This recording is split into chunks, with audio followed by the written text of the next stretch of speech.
ನಮಸ್ಕಾರ ಎಲ್ರಿಗೂ. ಇವತ್ತ ಮಿಕ್ಸ್ಡ್ ಎಕಾನಮಿ ಸಿಸ್ಟಮ್ ಕ್ಲಾಸ್ಗಳನ್ನು ಡಿಸ್ಕಷನ್ ಮಾಡೋಣ. ಸೊ ಭಾಳ ದಿವಸ ಆಯಿತು ಕ್ಲಾಸ್ ತೊಗೊಂಡಿಲ್ಲ, ಇನ್ಮೇಲಿನ ಕಂಟಿನ್ಯೂಸ್ ಆಗಿ ಕ್ಲಾಸ್ ತೊಗೋತೀನಿ. ಸೊ ಹಾಗಾಗಿ ನನ್ನ ಚಾನಲನ್ನು ಸಬ್ಸ್ಕ್ರೈಬನ್ನು ಮಾಡ್ಕೋರಿ, ಹಾಗೆ ಬೆಲ್ ಬಟನನ್ನು ಪ್ರೆಸ್ ಮಾಡಿರಿ. ನಾವು ವಿಡಿಯೋಸನ್ನು ಬಿಟ್ರಂದ್ರೆ ನಿಮಗೆ ನೋಟಿಫಿಕೇಶನ್ ಬರ್ತೈತಿ. ಸೊ ನಿಮಗೆ ನೀತಿ ಆಯೋಗ ಬಗ್ಗೆ ಬೇಕಾಗಿತ್ತು, Indian economy introduction meaning features ಬಗ್ಗೆ ಬೇಕಾಗಿತ್ತಪ್ಪ ಅಂತಂದ್ರೆ ಡಿಸ್ಕ್ರಿಪ್ಷನ್ದಾಗ ಲಿಂಕ್ ಕೊಟ್ಟಿರ್ತೀನಿ, ಹೋಗಿಸಿಂದ ಆ ವಿಡಿಯೋಸ್ಗಳನ್ನು ನೋಡ್ರಿ. ಓಕೆ, ಇವತ್ತು ಮಿಕ್ಸ್ಡ್ ಎಕನಾಮಿ ಸಿಸ್ಟಮ್ ಬಗ್ಗೆ ಏನು ಮಾಡೋಣ, ಇವತ್ತು ಡಿಸ್ಕಷನನ್ನು ಮಾಡೋನು. ಮೊದಲ ಎಕ್ಸಾಂಪಲ್ ಮುಖಾಂತರ ಹೇಳ್ತೀನಿ. ಇಲ್ಲಿ ಎಕ್ಸಾಂಪಲ್ ಐತಿ, ಮಿಕ್ಸ್ಡ್ ಎಕನಾಮಿ ಸಿಸ್ಟಮ್ದು ಎಕ್ಸಾಂಪಲ್. ಸೊ ಎಕ್ಸಾಂಪಲ್ ಏನಪ್ಪ ಅಂತಂತಂದ್ರೆ, ಒಂದು ಪಬ್ಲಿಕ್ ಸೆಕ್ಟರ್ ಆಗಿರ್ಬೋದು, ಪ್ರೈವೇಟ್ ಸೆಕ್ಟರ್ಗಳು ಕೂಡಿ ಕೆಲಸವನ್ನು ಮಾಡ್ತಾವ, ಅದಕ್ಕೆ ನಾವೇನಂತೀವಿ ಮಿಕ್ಸ್ಡ್ ಎಕನಾಮಿ ಅಂತ ಹೇಳಿಕಿಸಿಂದ ಕರಿತೀವಿ. ನಮ್ಮ ಇಂಡಿಯಾ ಕೂಡ ಏನದಪ್ಪ ಅಂತಂತಂದ್ರೆ ಮಿಕ್ಸ್ಡ್ ಎಕನಾಮಿ ಐತಿ. ಎಕ್ಸಾಂಪಲ್ ನೋಡ್ರಿ, ಇಲ್ಲಿ BSNL ಐತಿ. ಸೊ ಇದು ಗೌರ್ಮೆಂಟ್ ಥ್ರೂ ಏನು ಮಾಡ್ತದ, ವರ್ಕನ್ನು ಮಾಡ್ತೈತಿ. ಓಕೆ, ಇದು ಪಬ್ಲಿಕ್ ಸೆಕ್ಟರ್ಸ್ ಆಗಿ ಕಾಣಿಸ್ತದ. ಅದೇ ನೆಕ್ಸ್ಟ್ ಜಿಯೋ ಅದ, ಏರ್ಟೆಲ್ ಅದ. ಸೊ ಇದು ಪ್ರೈವೇಟ್ ಸೆಕ್ಟರ್. ಇವೆರಡು ಬೋತ್ ಕೂಡಿ ಕೆಲಸ ಮಾಡೋಕೆ ನಾವೇಂತೀವಿಪ್ಪ ಅಂತಂತಂದ್ರೆ ಮಿಕ್ಸ್ಡ್ ಎಕನಾಮಿ ಸಿಸ್ಟಮ್ ಅಂತ ಹೇಳಿಕಿಸಿಂದ ಕರಿತೀವಿ. ಓಕೆ, ಮೀನಿಂಗ್ ಮುಖಾಂತರ ನೋಡೋದಾಗಿದ್ರೆ so an economy in a which both private and public sectors play an important role. Private and public ಸೆಕ್ಟರ್ಸ್ಗಳು ಏನಾಗ್ತಾವಪ್ಪ ಅಂತಂತಂದ್ರೆ ಎಕನಾಮಿಯಲ್ಲಿ ಇಂಪಾರ್ಟೆಂಟ್ ರೋಲ್ಗಳನ್ನು ವಹಿಸ್ತಾವ. ಸೊ ಅದಕ್ಕೆ ನಾವೇನಂತೀವಿ ಮಿಕ್ಸ್ಡ್ ಎಕನಾಮಿ ಅಂತ ಹೇಳಿಕಿಸಿಂದ ಕರಿತೀವಿ. ಅಂಡರ್ಸ್ಟ್ಯಾಂಡಿಂಗ್ ಇನ್ನೊಂದ್ಸಲ ಹೇಳ್ತೀನಿ, ತಿಳ್ಕೊರಿ ಸರಿಯಾಗಿ. ಪಬ್ಲಿಕ್ ಸೆಕ್ಟರ್ಸ್ ಆ್ಯಂಡ್ ಪ್ರೈವೇಟ್ ಸೆಕ್ಟರ್ಸ್ಗಳು ಕೂಡಿ ಕೆಲಸ ಮಾಡೋದಕ್ಕೆ ನಾವೇನಂತೀವಿ ಮಿಕ್ಸ್ಡ್ ಎಕನಾಮಿ ಸಿಸ್ಟಮ್ ಅಂತ ಹೇಳಿಕಿಸಿಂದ ಕರಿತೀವಿ. Okay, father of mixed economy ಯಾರದಾರಪ್ಪ ಅಂತಂದ್ರೆ ಆಡಮ್ ಸ್ಮಿತ್ ಅದಾರ. So example India. So India ಏನದಪ್ಪ ಅಂತಂದ್ರೆ ಮಿಕ್ಸ್ಡ್ ಎಕನಾಮಿ ಸಿಸ್ಟಮ್ ಐತಿ. ಸೊ ಪ್ರೈವೇಟ್ ಸೆಕ್ಟರ್ಸ್ಗಳು ನಡ್ಸ್ಕೊಂಡು ಹೋಗ್ತಾವ, ಪಬ್ಲಿಕ್ ಸೆಕ್ಟರ್ಸ್ಗಳು ನಡ್ಸ್ಕೊಂಡು ಹೋಗ್ತಾವ. ಓಕೆ, ನೆಕ್ಸ್ಟ್ ಈಗ ಮಿಕ್ಸ್ಡ್ ಎಕನಾಮಿ ಸಿಸ್ಟಮ್ದು ಫೀಚರ್ಸನ್ನು ನೋಡೋಣ. ಮಿಕ್ಸ್ಡ್ ಎಕನಾಮಿ ಸಿಸ್ಟಮ್ದು features. First one, price mechanism. So price mechanism ಅಂತಂದ್ರೆ ಈಗ ಯಾವುದೇ ಒಂದು ಬಿಸ್ನೆಸ್ ಮಾಡೋದಾಗಿರ್ಬೋದು, ನೀವು ಯಾವುದೇ ಒಂದು ಡಿಸಿಷನ್ ತೊಗೊಳ್ಳೋದಾಗಿರ್ಬೋದು. ಸೊ ಅಲ್ಲಿ ಏನಾಗ್ತದಪ್ಪ ಅಂತಂತಂದ್ರೆ ಇಲ್ಲಿ ಪ್ರೈವೇಟ್ ಆಗಿರ್ಬೋದು, ಪಬ್ಲಿಕ್ ಆಗಿರ್ಬೋದು, ಸೆಕ್ಟರ್ಸ್ಗಳು ವರ್ಕ್ ಮಾಡೋದ್ರಿಂದ ಪ್ರೈಸನ್ನು ಸ್ಟೇಬಲ್ ಆಗಿ ತೊಗೋತಾರೆ. ಸಪೋಸ್ ಗೌರ್ನಮೆಂಟ್ ಈ ಪ್ರೈಸನ್ನು ನಾವು ತೆಗೆದುಕೊಳ್ಬೇಕಾಗಿತ್ತಪ್ಪ ಅಂತಂದ್ರೆ ಆ ಪ್ರೈಸನ್ನು ತೊಗೋಬೇಕು. ಸೊ ಪಬ್ಲಿಕ್ಕಿಗೆ ಹೆಲ್ಪ್ ಆಗೋ ಥರ ಪ್ರೈಸ್ಗಳನ್ನು ಏನು ಮಾಡ್ತಾರೆ, ಇಲ್ಲಿ ತೊಗೋತಾರೆ. ಹಾಗಾಗಿ ಪ್ರೈಸ್ ಮೆಕ್ಯಾನಿಸಮ್ ಕೂಡ ಇಲ್ಲಿ ಏನಾಗ್ತದೆ, ಇಂಪಾರ್ಟೆಂಟ್ ಆಗ್ತೈತಿ. Okay, economic planning. So private ಸೆಕ್ಟರ್ಸ್ಗಳು ವರ್ಕ್ ಮಾಡೋದ್ರಿಂದ ಮತ್ತು ಪಬ್ಲಿಕ್ ಸೆಕ್ಟರ್ಸ್ಗಳು ವರ್ಕ್ ಮಾಡೋದ್ರಿಂದ ಎಕನಾಮಿ ಡೆವಲಪ್ಮೆಂಟ್ ಆಗಕ್ಕೆ ಸರಿಯಾದ ಪ್ಲಾನಿಂಗ್ ತಗೋಬಹುದಾಗ್ತದೆ. ಹೆಂಗಪ್ಪ ಅಂತಂದ್ರೆ ಎಕ್ಸಾಂಪಲ್ ಮುಖಾಂತರ ಹೇಳ್ಬೋದಾಗಿತ್ತು. ಸೊ ಗೌರ್ನಮೆಂಟ್ದವರು ಈ ಒಂದು ಡಿಸಿಷನನ್ನು ತಗೋರಿ, ಎಕನಾಮಿ ಡೆವಲಪ್ಮೆಂಟ್ ಆಗಕ್ಕೆ ಹೆಲ್ಪ್ ಆಗ್ತದೆ. ಸಪೋಸ್ ಅಗ್ರಿಕಲ್ಚರ್ನಾಗ ನೀವು ಈ ಥರ ಡಿಸಿಷನ್ ತೋರಿ, ನೀವು ಸರ್ವಿಸ್ ಸೆಕ್ಟರ್ಸ್ನಾಗ ಈ ಥರ ಡಿಸಿಷನ್ ತೋರಿ, ಸೊ ಇಂಡಸ್ಟ್ರಿಯಲ್ಲಿ ನೀವು ಈ ಥರ ಡಿಸಿಷನ್ ತೋರಿ. ಸೊ ಅವಾಗ ಏನಾಗ್ತದೆ, ಎಕನಾಮಿ ಆಟೋಮೆಟಿಕ್ಲಿ ಡೆವಲಪ್ಮೆಂಟ್ ಆಗ್ತೈತಿ. ಸೊ ಆ ಥರ ಏನು ಮಾಡ್ತಾರಪ್ಪ ಅಂತಂದ್ರೆ ಪಬ್ಲಿಕ್ ಆಗಿರ್ಬೋದು, ಪ್ರೈವೇಟ್ ಸೆಕ್ಟರ್ಸ್ಗಳಾಗಿರ್ಬೋದು, ಸರಿಯಾದ ಪ್ಲ್ಯಾನಿಂಗನ್ನು ಮಾಡ್ತಾರೆ ಎಕನಾಮಿಕ್ ಗ್ರೋತ್ ಆಗಕ್ಕೆ. Okay, next third, coexistence of a public and private sectors. Okay, ಇಲ್ಲಿ coexistent of a public and private sector ಹೇಳದಪ್ಪ ಅಂತಂದ್ರೆ ಇಲ್ಲಿ ಮಿಕ್ಸ್ಡ್ ಎಕನಾಮಿ ಏನಪ್ಪ ಅಂತಂತಂದ್ರೆ ಐತಿ. ಸೊ ಹಾಗಾಗಿ ಇಲ್ಲಿ ಪಬ್ಲಿಕ್ ಕೂಡ ವರ್ಕ್ ಮಾಡ್ತೈತಿ, ಪ್ರೈವೇಟ್ ಕೂಡ ಏನು ಮಾಡ್ತದಪ್ಪ ಅಂತಂದ್ರೆ ಬೋತ್ ಆ ಸೆಕ್ಟರ್ಸ್ಗಳು ವರ್ಕ್ ಮಾಡ್ತವೆ ಇಲ್ಲಿ. ಓಕೆ, ನೆಕ್ಸ್ಟ್ ನಾಲ್ಕನೇದು, government intervention. So government intervention ಅಪ್ಪ ಅಂತಂತ ಈಗ ನೋಡ್ರಿ, ಈಗ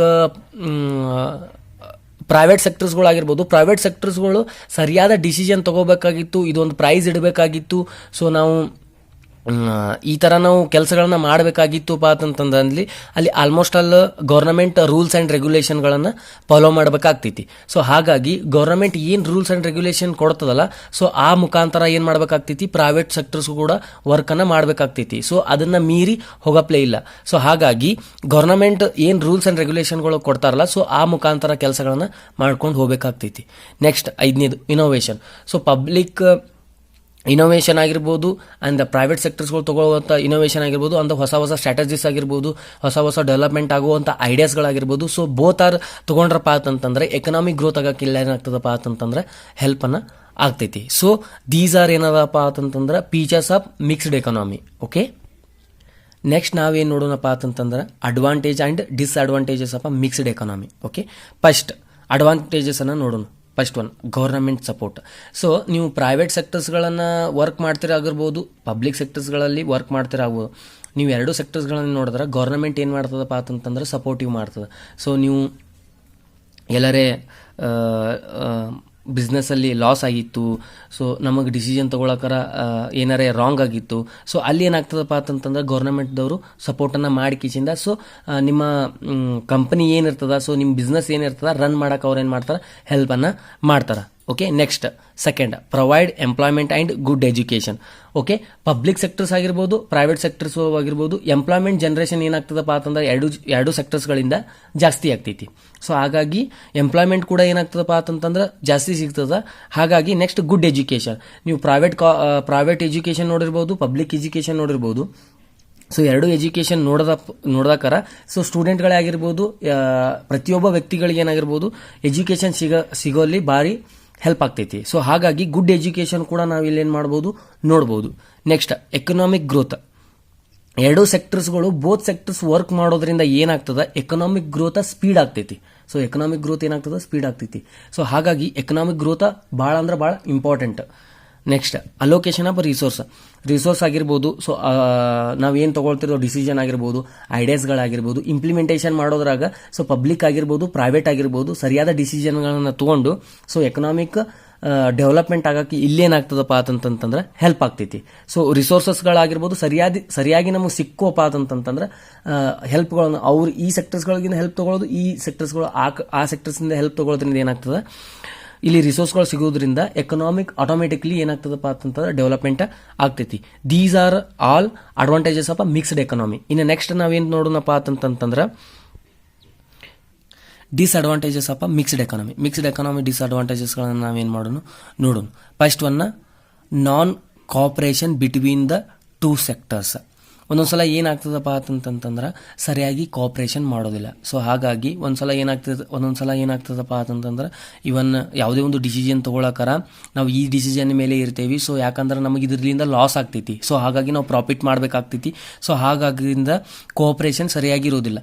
ಸೊ ಹಾಗಾಗಿ ಪಬ್ಲಿಕ್ ಸೆಕ್ಟರ್ಸ್ಗಳು ತಗೋವಂಥ ಡಿಸಿಷನ್ ಒಂದ್ಸಲ ಏನಾಗ್ತದೆ, ಇದು ಸರಿಯಾಗಿಲ್ಲ. ಸೊ ಬೇರೆ ಥರ ಡಿಸಿಷನ್ ತಗೋಬೇಕಾಗ್ತದೆ. ಸೊ ಪ್ರೈವೇಟ್ ಸೆಕ್ಟರ್ಸ್ಗಳು ತಗೋವಂಥ ಡಿಸಿಷನ್ ಒಂದೊಂದ್ಸಲ ಏನಾಗ್ತದಪ್ಪ ಅಂತಂತಂದ್ರೆ ಸರಿ ಇರೋದಿಲ್ಲ.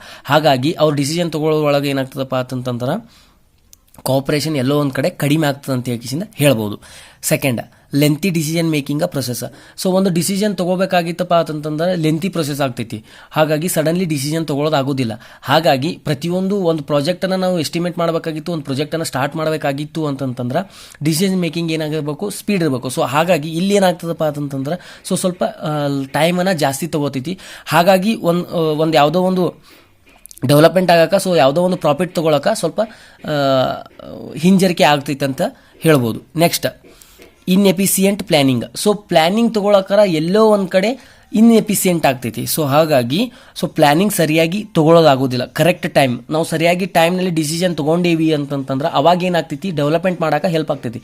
ಒಂದೊಂದು ಕಡೆ ಏನಾಗ್ಬಿಡ್ತೈತಿ, ಪ್ಲ್ಯಾನಿಂಗ್ ತೊಗೊಳಕ್ಕಾರ ಎಲ್ಲೋ ಒಂದು ಕಡೆ ಕಡಿಮೆ ಆಗಿಬಿಡ್ತದೆ. ಸೊ ಹಾಗಾಗಿ ಇನ್ಎಫಿಸಿಯೆಂಟ್ ಪ್ಲ್ಯಾನಿಂಗ್ ಇಲ್ಲಿ ಕಂಡು ಬರ್ತೈತಿ. Next, higher taxation. ನಮ್ಮಲ್ಲಿ ಇರುವಂಥ ಟ್ಯಾಕ್ಸೇಷನ್ ಮುಖಾಂತರ ಏನಾಗ್ತದಪ್ಪ ಅಂತಂದ್ರೆ ಎಲ್ಲೋ ಒಂದು ಕಡೆ ಎಕನಾಮಿ ಡೆವಲಪ್ಮೆಂಟ್ ಆಗಕ್ಕೆ ಎಲ್ಲೋ ಒಂದು ಕಡೆ ಕಡಿಮೆ ಆಗ್ತೈತಿ. ಸೊ ಹಾಗಾಗಿ ಹೈಯರ್ ಟ್ಯಾಕ್ಸೇಷನ್ ಕೂಡ ಇಲ್ಲಿ ಏನಾಗ್ತದಪ್ಪ ಅಂತಂದ್ರೆ ಕಂಡು ಬರ್ತದೆ.